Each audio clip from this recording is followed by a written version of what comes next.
जय Hind. Map series के अंतर्गत हम लोग इम्पोर्टेंस टॉपिक देख रहे थे। 2021 में पूछा गया क्वेश्चन है, निम्नलिखित में से कौन सी नदी भारत में उद्गम नहीं होती है। ऑप्शन है Godavari river, Krishna river, Brahmaputra river, Narmada river. इसका एग्जैक्ट आंसर है ब्रह्मपुत्र रिवर, जो भारत में उद्गम ना होकर तिब्बत चाइना क्षेत्र में उद्गम होती है। इसका एक्सप्लेनेशन हम देखते हैं और समझने की कोशिश करते हैं। गोदावरी नदी और कृष्ण नदी एवं नर्मदा नदी का उद्गम कहां कहां से होता है, ये हम सबसे पहले देख लेते हैं। सबसे पहले देखते हैं कि दक्षिण भारत की गंगा के नाम से जाने जाने वाली गोदावरी रिवर, गोदावरी रिवर का उद्गम महाराष्ट्र में नासिक जिले के त्र्यंबकेश्वर की पहाड़ी से उद्गम होती है। उद्गम होकर छत्तीसगढ़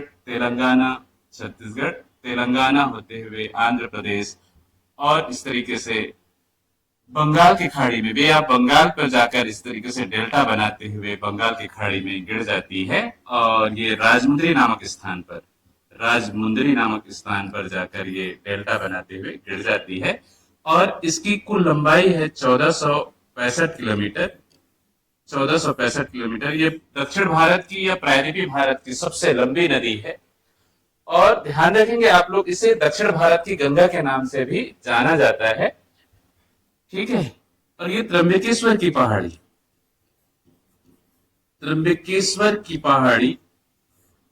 महाराष्ट्र से इसका उद्गम होता है और ये महाराष्ट्र, तेलंगाना, छत्तीसगढ़ की सीमा रेखा बनाते हुए आंध्र प्रदेश के राजमुंदरी नामक स्थान पर गिर जाती है।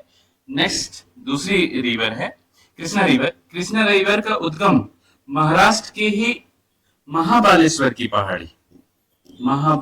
की पहाड़ी से उद्गम होता है और ये उद्गम होकर महाराष्ट्र के बाद कर्नाटक के बाद तेलंगाना, आंध्र प्रदेश होते हुए इस तरीके से दोनों की डेल्टाएं आपस में मिल जाती हैं, आपस में मिली हुई दिखाई देती हैं। ठीक है। और ध्यान रखेंगे बंगाल की खाड़ी में ये राजमुंदरी नामक स्थान पे गोदावरी नदी, जबकि विजयवाड़ा नामक स्थान पर मुहाना कृष्ण नदी बनाती है और दोनों के डेल्टाओं से निर्मित कोलेरू झील, इस तरीके से एक झील है जो बहुत ही इंपॉर्टेंट है परीक्षाओं के दृष्टिकोण से। कोलेरू झील जो डेल्टा से निर्मित झील है। किससे निर्मित झील है? दोनों नदियों के डेल्टा से निर्मित झील है। कृष्णा नदी का उद्गम महाबालेश्वर की पहाड़ी या पश्चिमी घाट के महाबालेश्वर की पहाड़ी से उद्गम होती है और उद्गम होकर महाराष्ट्र, कर्नाटक, तेलंगाना और आंध्र प्रदेश होते हुए बहती है और इसकी कुल लेंथ 1400 किलोमीटर और ये दक्षिण भारत की दूसरी सबसे लंबी नदी। और तुंगभद्र आप लोगों ने देखा होगा, कौन सा? तुंगभद्र जो द्वाब क्षेत्र है, रायचूर द्वाब क्षेत्र है। चलते हैं नर्मदा नदी का ओरिजिन मध्य प्रदेश के अमरकंटक की पहाड़ी सतपुड़ा के ही मैकल पर्वत के अंतर्गत ही एक पर्वत श्रृंखला है जिसका नाम अमरकंटक की पहाड़ी है। और अमरकंटक की पहाड़ी से इसका उद्गम होता है और प्रायद्वीपीय भारत, या ध्यान रखेंगे आप लोग, इधर अगर देखेंगे तो अरब सागर में गिरने वाली सबसे लंबी नदी नर्मदा नदी है। कौन सी नदी है? नर्मदा नदी। और नर्मदा की कुल लेंथ की बात करें तो 1350 किलोमीटर इसकी कुल लंबाई है और उत्तर में इस तरीके से विंध्याचल पर्वत है और दक्षिण में सतपुड़ा पर्वत, और दोनों पर्वतों के बीचों बीच बहती है। जबकि प्रायद्वीपीय भारत की जो ढलान है वो पूर्व की ओर है और अधिकांश नदियों का जो बहाव है वो पूर्व की ओर है, क्योंकि ढलान किधर है? पूर्व की ओर। प्रायद्वीपीय भारत का ढलान पूर्व की ओर है, लेकिन दोनों पर्वतों के बीच में हो जाने के कारण यह नदी अपने जो ढलान की विपरीत दिशा में बहती है, इसीलिए ये गर्त में बहती है। किसमें बहती है? भ्रंश घाटियों में बहती है और भ्रंश घाटियों में बहते हुए खंभात की खाड़ी, कौन सी खाड़ी में? खंभात की खाड़ी में अरब सागर में गिर जाती है। ठीक। नेक्स्ट चलते हैं, हम दूसरे मैप में देख लेते हैं। हम चौथी जो ऑप्शन है ब्रह्मपुत्र रिवर, तो ब्रह्मपुत्र रिवर का ओरिजिन की बात करें तो इस तरीके से तिब्बत क्षेत्र है ये। और तिब्बत क्षेत्र में मानसरोवर झील है। और मानसरोवर झील के दक्षिण में ही इस तरीके से चेमा युंगडुंग ग्लेशियर है। कौन सी ग्लेशियर है? चेमा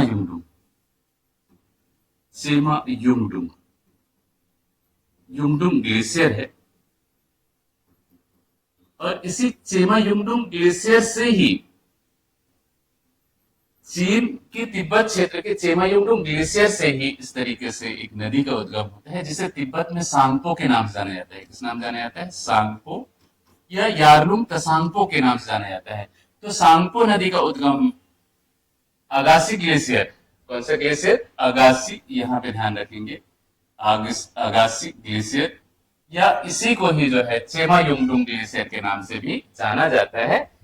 और ये नदी हिमालय के समानांतर, आप इस तरीके से देखेंगे, हिमालय पर्वत जो है भारत के उत्तर में विशाल छोटी ऊंची ऊंची पर्वत श्रृंखलाएं हैं।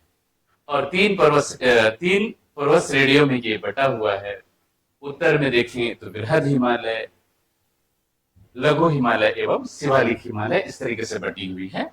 और ये हिमालय के उत्तर में हिमालय के समानांतर ये बहती है। और हिमालय के समानांतर बहते हुए इस तरीके से ये नामचा बरवा पर्वत है, नामचा बरवा। और ये नामचा बरवा पर्वत से ही दक्षिण में मुड़ जाती है। किधर मुड़ जाती है? दक्षिण की ओर मुड़ जाती है। और दक्षिण की ओर मुड़ने का एक रीजन, इंपॉर्टेंट रीजन ये है क्योंकि भारत के उत्तर में विशाल यूरेशियन प्लेट है, जो बहुत पुरानी है एवं बड़ी प्लेट है। और पुरानी संरचना होने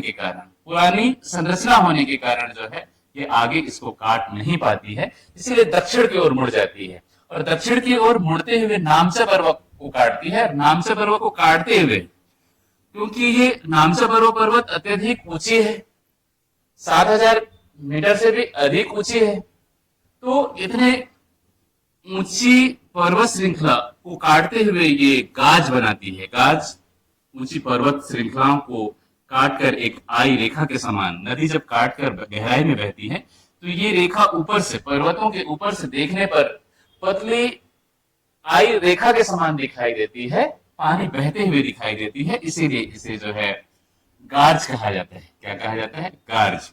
और इस गार्ज का नाम दिहांग गार्ज है। कौन सा गार्ज कहा जाता है इसे? दिहांग गार्ज। और दिहांग गाज से ये भारत में प्रवेश करती है। और भारत में एक दर्रा है, दर्रे का नाम यांग्याप दर्रे से ही भारत में प्रवेश करती है। और भारत में अरुणाचल प्रदेश में ये दिहांग के नाम से जाना जाता है। और दिहांग के बाद ये असम में प्रवेश करती है।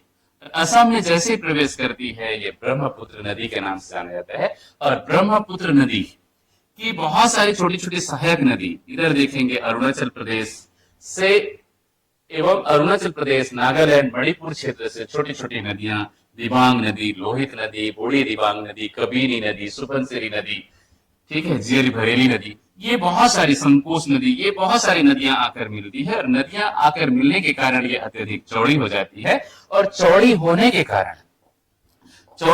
कारण जब पर्वतों से काट बहाकर लाई गई जो जलोढ़ निक्षेप है, पर्वतों से बहाकर लाई गई जलोढ़ निक्षेप है, इसे रास्ते में बिछा देती है।